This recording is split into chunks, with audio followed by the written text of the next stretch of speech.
Dobar dan, dragi pratitelji Kolibrisa. Dugo se nismo čuli.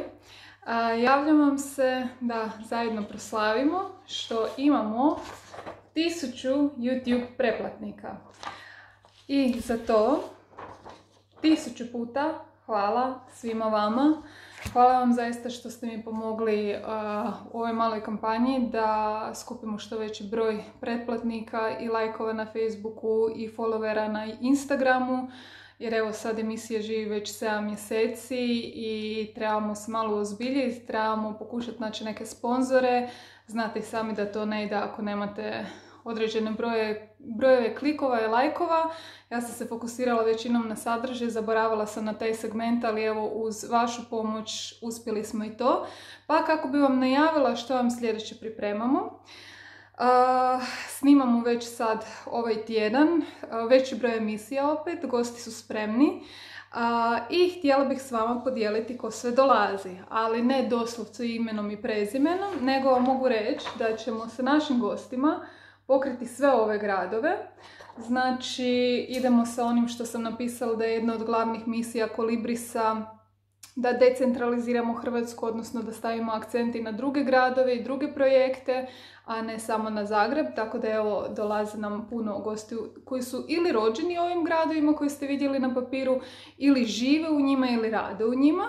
Isto tako zastupljene su i različite generacije umjetnika. A što se tiče vrsta umjetnosti koje ćemo pokrivati, malo više smo se proširili. Tako da recimo iz nekakvih umjetničkih, likovne umjetnosti će biti sve ove zastupljene. Znači ili jedan umjetnik djeluje u više područja ili pojedinačno, znači street art, paper toysi, skulpture, umjetničke knjige, video, performanse, znači najrazličitiji vidovi umjetnosti, ali uz to ne bavimo se samo likovnom umjetnošću, nego ćemo zakoračiti i u poeziju, književnost, fotografiju, modni dizajn, film, kazalište, serije, televizija.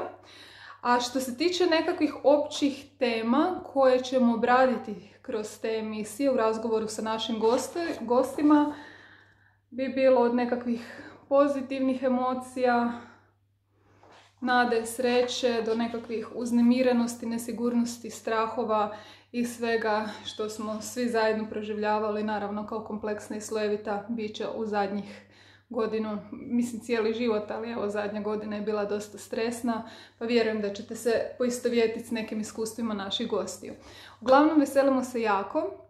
Naš novi studio ste vidjeli, zahvaljujući suradnji s Broadcast HR-om, koji nam sad radi produkciju. I od ove subote, znači jučer, ako ste možda gledali TV Jadran, mogli ste vidjeti najnoviju emisiju Kolibrisu koju gostuje Damir Facan Grdiša. Znači 5. televizija na kojoj idemo je TV Jadran subotom u 1 sat. Toliko za ovaj put.